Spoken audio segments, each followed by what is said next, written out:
This week in SBF Friday Friends, we look at Mona High, who after Wednesday's 3-1 win over Wolmer's in the ManningCup extended their lead atop the table to 15 points, 3 clear of Wolmer's in second. Craig Butler's team have set the competition alight this term, with pundits and fans alike predicting them to better their quarterfinal appearance last season. They've won all 5 games this season, plundering 33 goals and conceding only 5. But despite their barnstorming start to the season, their technical director, Craig Butler, says his focus is not on winning the ManningCup title. Speaking after Wednesday's win against Wolmer's, Butler said, "What is important is seeing the players reach a professional level, make good money, support their families, and motivating other youngsters. So after ManningCup, what happens is what is important. We just want to set a good example so more kids want to go to Mona High, so more kids can believe in themselves, and we can rise to the top." He continued, "But I am pleased with the victory and the whole team. They were excellent. The formation and the system we play created the opportunities, and at the end, we did what we needed to do." Joining us to talk about Mona's prospects this season is one of our schoolboy football analysts, Lijay Williams, plus assistant coach at Mona High, Winston Taylor. Lijay, welcome. Winston, welcome. Yeah, thank you. Good. Winston, are you hearing me? Yeah, man. Good. See you're out on the road. Winston, the Mona High project. Mona High, not an old school, relatively speaking. 1979, you opened your doors, and it's been a long route to the start of Mona High and to respectability in the ManningCup. You served notice last year that you were a serious team with that quarterfinal push, and you've started this season as if you intend to go beyond that position. How are the boys feeling about the ability they have and the possibility of lifting this ManningCup title at season's end? In terms of ability, technical ability, I think the boys rank right up there with the very best. They're a very confident bunch. The camaraderie in the squad is very good. In terms of tactics, they're very flexible. It's a team that can adjust on the fly. You'll have a situation where the centre half can go all the way up the field to the centre forward and become completely natural. So we have a fluid system that we're implementing at Mona, and I think the boys are responding well to it thus far. Yep, the 5 games so far have produced 33 goals for and 5 against. It seems as if you have a bunch that's really enjoying what they're doing and are looking forward to every match eagerly. Yeah, man, exactly. And a key point to note that the top or leading goal scorer in the team currently is Donahue Mitchell from centre. So you find that goals are popping up all over the field. We don't rely on any one particular scorer. As I noted, Mona doesn't have the profile of a top football team, but you know, history is always there to be changed.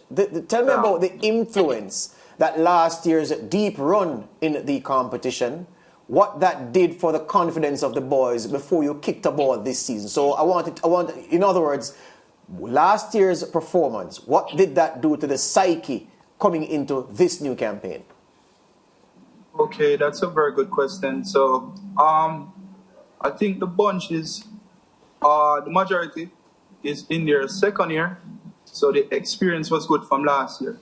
And we actually use that experience that we gained last year as a trampoline now to make a step or semi-final push or a final, who knows. So the experience that we garnered last year was very important to what we're doing this year. LW, I can tell you that I said it to my colleagues here that I'm working with Mona for the title this season. I want to see not one of the usual suspects lift the title. For people like me, for people like myself, who... Well, I really appreciate that support. Continue to support Mona High School. Yeah, man, no problem. Lijay Williams is in studio with me, Winston. He's one of our analysts. I'm putting this one to him now to say to him that I'm working with Mona, and I want to ask him if those who are joining the Mona movement, if we have reason to be optimistic. Yeah, I think you have a lot of reason to be optimistic because, first of all, we have to talk about tactics. Tactics are very important, as we know, in the world of football and in youth football especially. To have such a stringent, such a strict rule of tactics for any team is going to be beneficial, and that's no different for Mona. So we see the success that other teams have, you know, the Kingston Colleges, the Georges have, and that's no different from Mona this season. They're playing a really fluid style of football. You know, coach mentioned how, you know, it's total football, you know. They have a lot of principles of positional play that they're using. So that's definitely going to give them an advantage over most teams in the competition. Yeah, the experience that Craig Butler would have had with his Phoenix Academy and doing so well with young players, you know, young teenagers, older teenagers, how much based on what you're seeing has that triggered his success with Mona? Well, you can see it by his behavior and the players' behavior with him. It seems like a very loving environment. And when you love your coach, when you care for your coach, when you care for your teammates, that's what really brings out the best. You want to fight for them. You want to play for them. So say, for instance, now when there's a player out of position, you'll immediately see someone going back into said position to cover for that player. That's what happens when you have a harmonious team. So that's definitely an advantage that Mona has. Used a couple of words there, love and harmonious. From the outside looking in, Butler does appear to be a very hard taskmaster and appears to be very rough sometimes. So I found it interesting that you said, you know, the players love him and it's harmonious, because he can be very brutal sometimes when he is insisting on what he wants. Yeah, I mean, that's how it seems from the outside. But, you know, when you go to the games and you see how the players interact with him, you see that, you know, after every action, they go over, they hug him. Yes. You know, they're always going to him for advice. He seems like a real father figure to a lot of the team. And even around the team, a lot of the players' parents are involved in the system as well. So that really gives them, as I said, there's a harmonious vibe to how they operate. Yeah, Winston, what can you comment on that? The sort of relationship that Craig has with the players? Yeah, man, I basically concur with what your colleague just made mention of. The group is very loving. Togetherness is the word. We try to instill each one, teach one, and we try to implement leaders in the group. So whenever a man might step outside of the confines of the expectations, we normally have leaders pulling them or telling them to pull up their socks and stay ahead, keep focus and all of that. So the camaraderie is very good. Even though people might view Craig as a taskmaster per se, he's very flexible.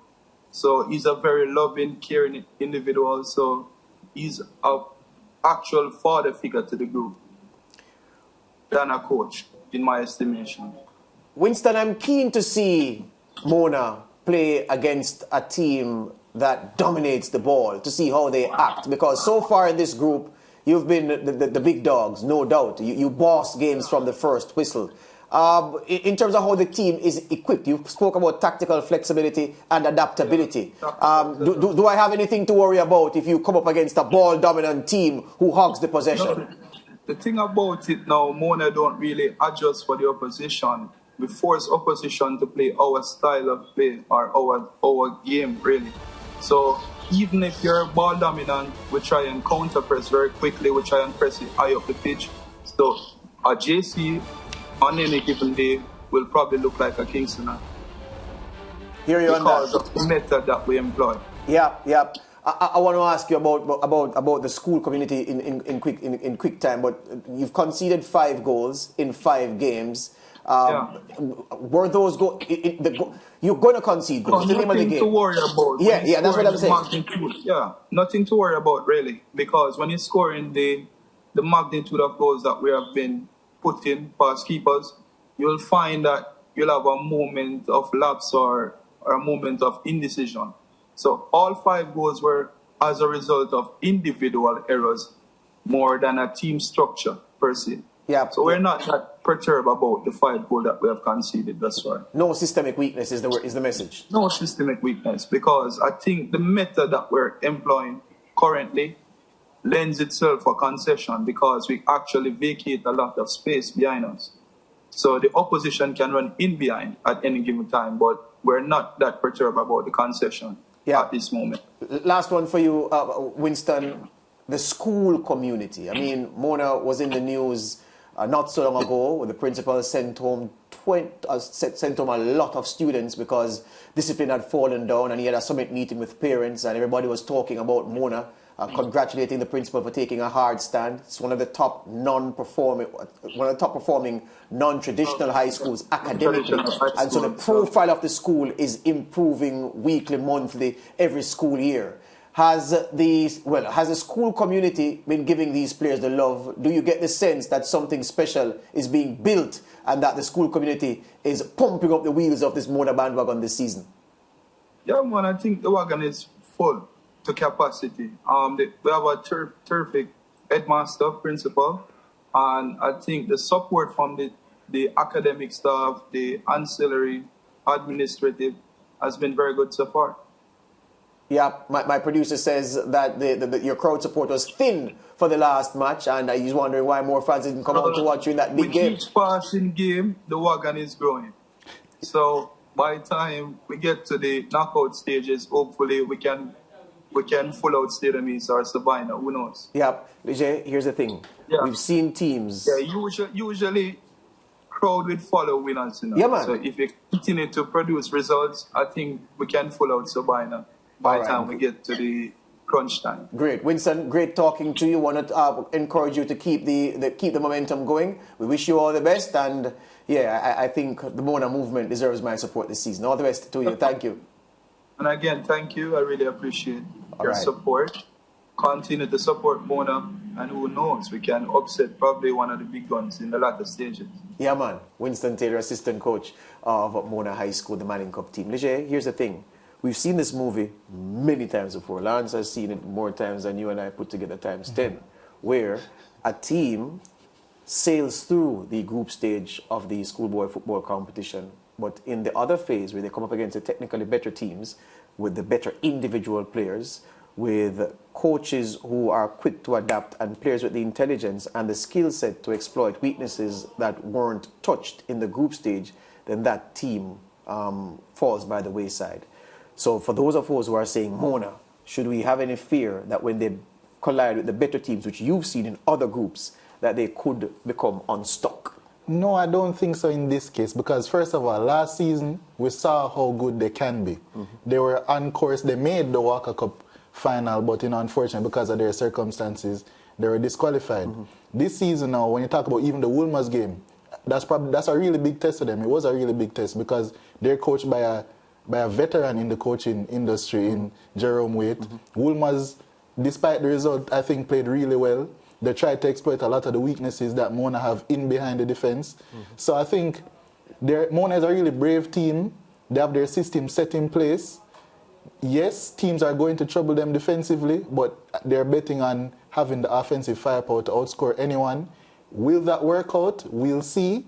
But I think that they're in good stead to at least get to the semi-finals this season. So well, to be fair and to build on the point you just made, Leger, if their central defender is their leading goal scorer, it does suggest that he pushes often enough for, as Winston said, paces to appear behind him and them conceding some goals. But if they're scoring so many goals, I guess it's not bad for us to feel confident that no matter how many goals a team scores against them, they'll score more. Yeah, that's definitely the case. Obviously, certain teams are going to cause them problems. You can talk about Kingston College because Wolmer's on Wednesday constantly left 3 players up the field. Kingston College do that as well. But instead of the Wolmer's players, they're very young. Talk about Bell, who's having a great season, but he's a young player. But when you talk about Kingston College, then you have Mattis running in behind. Of course, Dujan Whisper Richards running in behind. Craig Butler should know himself how great of a player he is. He's going to be way more clinical than those Wolmer's players, so that will be a test. Can Mona keep the ball and counter press against Georges? That will be a huge test. Of course, JC is there. They have great players such as Makwan Aldridge, Dylan John, who Craig Butler again knows very well. So it will definitely be a huge test for them. But yeah, I think they can really push through, and as the coach said, who knows, they can surprise and get to the final. Hear you on that. Leger Williams, he is one of our schoolboy football analysts, doing a great job on the coverage of the schoolboy football competition in Jamaica, giving his perspective on Craig Butler's Mona. We break here on the Sportsman Zone. Back with more after these.